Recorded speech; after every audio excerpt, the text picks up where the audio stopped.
Hello বন্ধুরা, আসসালামু আলাইকুম।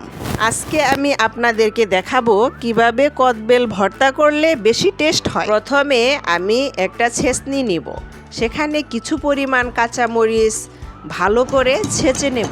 এরপর আমি কিছু পরিমাণ ভাজা শুকনা মরিচ দেব।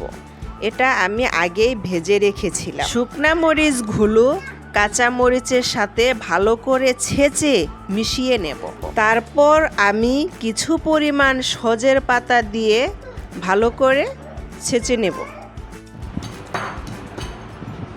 এরপর দিব একটা তেঁতুল। তারপর দিয়ে দেব পরিমাণ মতো বিট লবণ ও সাদা লবণ। এখন আমি সব কিছু ভালো করে ছেঁচে মিক্স করে নেব। ভর্তাকে বেশি টেস্ট করার জন্য একটু পরিমাণে চিনি দিয়ে নেব।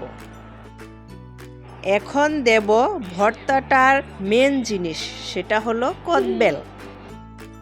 সব কিছু একসাথে ভালো করে ছেঁচে নিয়ে একটা বাটিতে ঢেলে নেব।